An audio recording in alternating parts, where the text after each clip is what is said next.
College football nerds going to do a quick hypothetical on Oklahoma and Utah, and want to remind y'all, please like and subscribe, especially Utah fans. Y'all new to the channel a little bit, helps us out a ton. So I'll wait. Thank you. Okay, Josh, we're going to talk about this one super fast. We've got a model that I'll ask you to get into, maybe right into it. I think it'll be interesting to see what the model sees on a team that hasn't played nobody, Paul, versus a team that has played somebody, and both of them have a loss, but one team has struggled with mediocrity, whereas the other team has largely blown it out. So Utah hasn't really played anybody this year, but except for the weird USC game where, you know, your running back gets hurt early and he's the heart of the team and everything went sideways. Except for that USC game and a close game against Washington, they've killed everybody. And Oklahoma hasn't necessarily done that. So we say a lot of times on this show, if you consistently struggle with bad teams, that really scares us in a game against an elite team. In a situation where we're picking between these two teams, let's say they both handle their business pretty well in the conference championship games, it gives a challenge to the committee. But maybe the data says something different. Maybe the data favors one team over the other based on the scenario we just outlined. It sees something in the data that we don't and makes that committee's job a lot easier. I haven't seen the model yet. You've already run it. So why don't you tell us what the numbers say and maybe expound on it a little bit?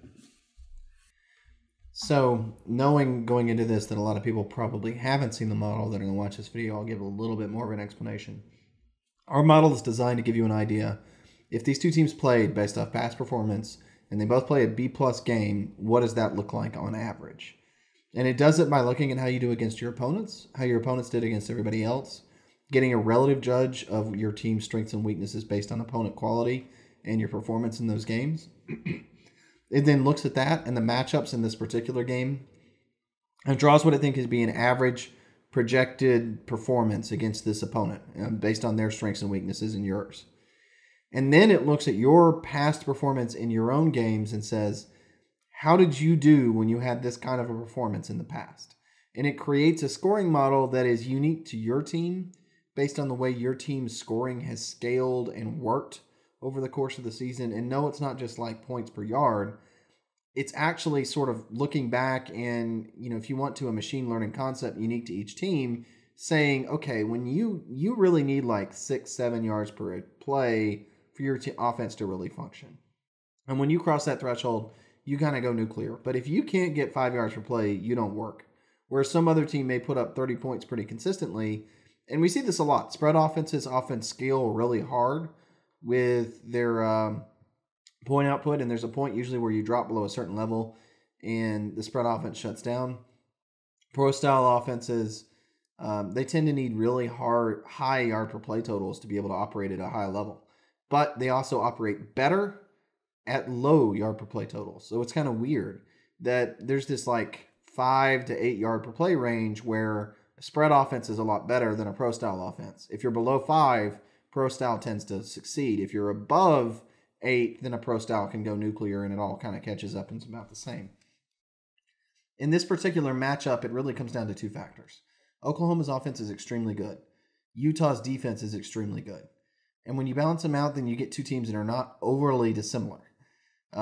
Utah, one of the first main statistics we look at, sort of getting a gauge of teams is percentage of opponent averages allowed. And what that means is if your opponents are averaging 6 yards per carry and you allow 4, you're allowing right at 2/3 of their average, 66%. So Utah allows teams 58% of their rush averages, 77% of their passing averages. And I will tell you, we've been running the model for teams all year, and I'm pretty sure, Daniel, this is the first time we've seen anybody this year below 60% in rush average. And that is usually the mark of an elite run defense, like the 2016 Alabama defense, last year's Clemson defense. They're almost always in that 50% range. That's a true elite run defense. I will tell you that Oklahoma may be a really good rush offense, but that's going to come into play. Oklahoma averages 6.3 yards per carry. Now, our model thinks, based off this average from Utah that Oklahoma's probably only going to get about 3.7 yards per carry in this game.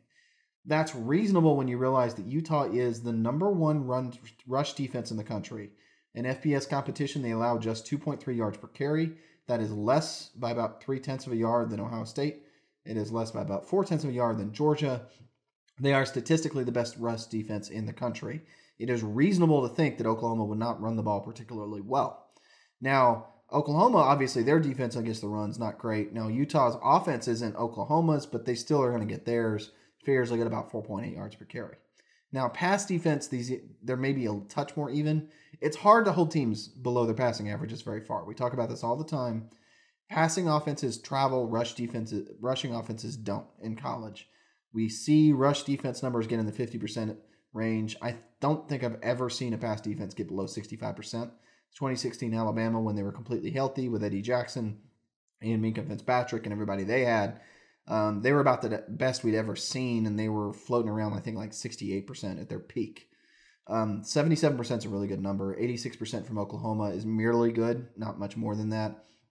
And so, again, it all kind of balances out. I mean, Utah's passing offense is actually quite good. 10.5 yards per attempt.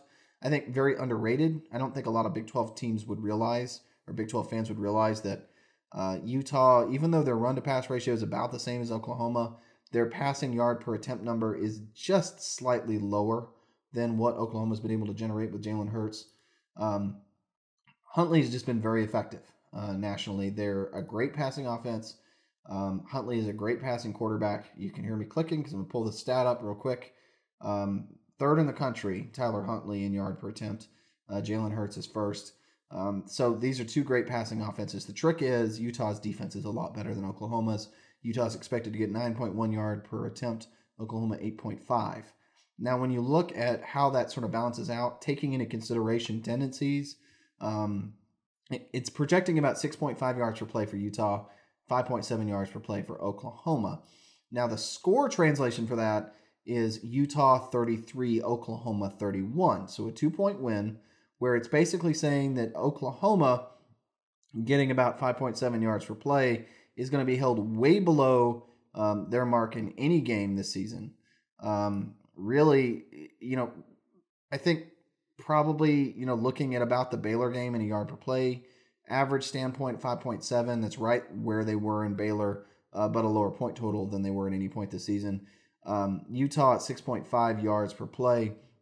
It's a pretty similar game that Utah had against Colorado, to give you an idea. So it's not infeasible for them to favor Utah over Oklahoma in this matchup. And it's worth noting that they do have a common opponent in UCLA. Utah absolutely destroyed them 49-3. And you talk about yards per attempt, Tyler Huntley was 18.6 yards per attempt, which is just bonkers. Zach Moss went ham, 7.5 yards per carry. I don't think you can take an ultimate thing away from it, because the problem is college football has become so isolated. Especially, we have a season in particular where the Pac-12 and the Big 12 really didn't play anybody out of conference of significance, and that's not really the fault of Oklahoma that UCLA sucks. I'm not saying that, but it isolates these teams so much that not only is it hard to model from an agnostic computer model to data this, but it's also hard to discuss, and it's hard to pick because we don't know which of these two teams is better. And RJ is in the back of my head saying this is why we need a 16-team playoff. I disagree. We've had this discussion before where this year the fourth slot doesn't really belong at all. So to say that, yes, it's hard maybe in this case to pick Oklahoma over Utah for that fourth slot. In this year, relative to the other three, I don't know that the fourth slot should be there at all. And that's going to make everybody mad that's watching this video. But we are consistent in this. We said the same thing about 2017 Alabama, who won the national championship, that they didn't belong because they lost, the game to Auburn, and that was really their only big game that year.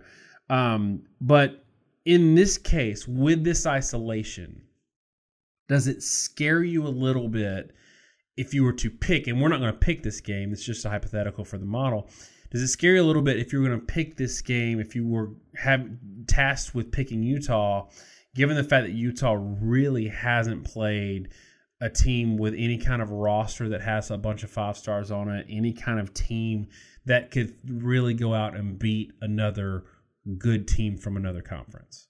Obviously, it scares me. I mean, the problem for Utah, they don't play a ranked team, right? I mean, they don't play ranked teams.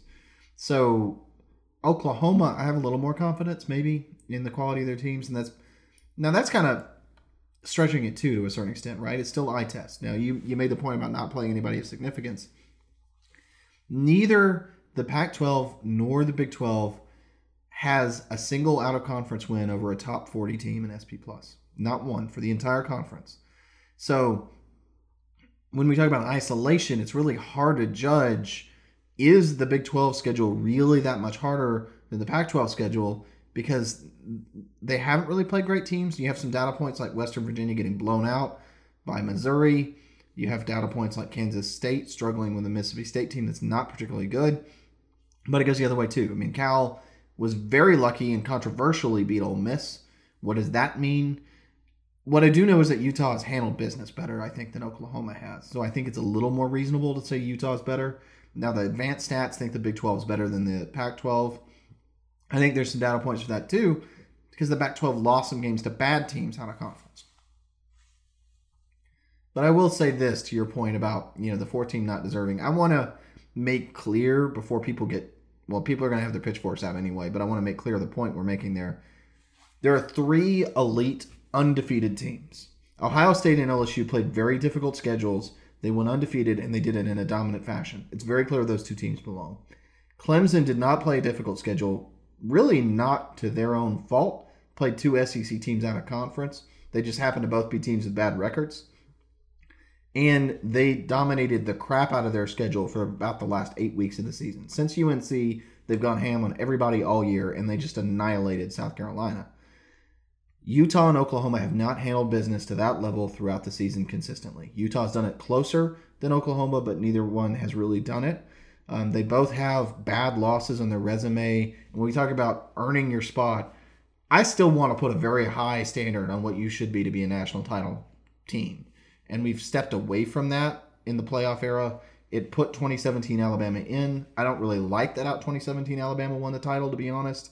But I also think they're the 4th best team. So if either team gets slotted there, I think there absolutely should be one of these 2 teams in the slot. I just don't think the slot should exist this year. I think there's 3 teams that are really deserving of being in the playoff field. That's a different discussion for a different day.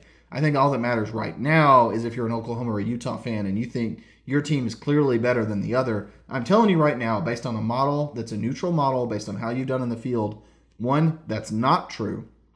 2, this would be a very competitive game. And 3, I think the biggest thing is a lot of people are not familiar with Utah, and it's a mistake because they have been more dominant than Oklahoma against their schedule than Oklahoma has. They have been almost as good throwing the football as Jalen Hurts has, and that is a very good team that would be very deserving of the 4 slot. And maybe Utah fans don't see our weekly top 10. I've had Utah 4th for a month now, so I think that's worth noting. We're taking a lot of help from Georgia fans for my deciding to do that. And I'll interject there and make a point. It's not that we haven't wanted to do Utah videos. This is the painful point.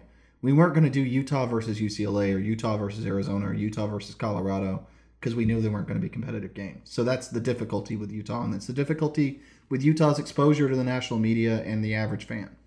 It's a fair point. I'd like to end on this. Like I said, we're not going to pick the game, but do you think these teams are so close in everyone's mind, in the committee's mind, and they're both going to be conference champions, so it's not, a one-loss SEC team that they're up against? Do you think that, assuming both of these 2 teams win, it's just going to come down to who's more impressive in their conference championship game, and that's who's going to get in? I think so.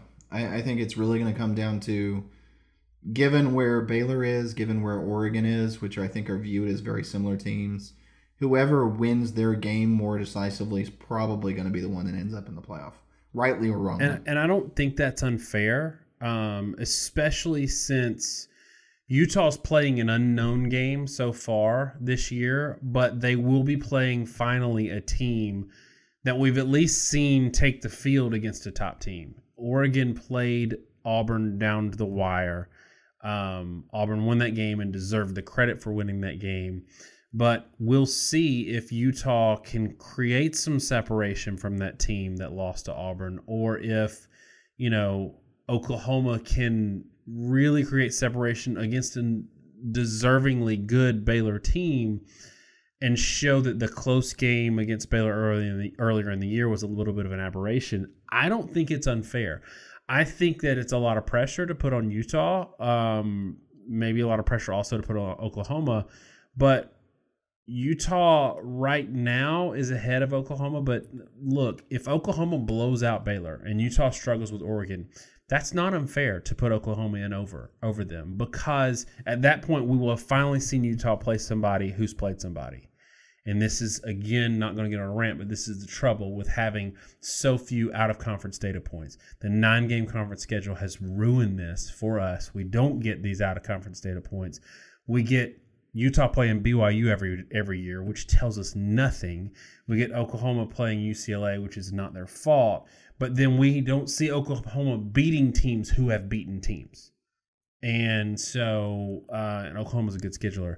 So that's why it does come down to this essentially a coin flip at the end of the year. And I don't think that's super fair to these teams, but that's what I want to see. Anything else on this one before we wrap it up? Nope.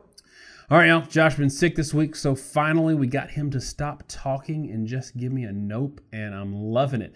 Want to remind y'all again that we did do Baylor, Oklahoma. If you want to watch that and listen to us talk even more, we have an audio version. Please like and subscribe, and let us know in the comments who you think would win in this hypothetical matchup and who you think should get that 4th playoff spot. Struggled a little bit there. Thanks so much, y'all. Have a great week. It's been a long week for us. God bless.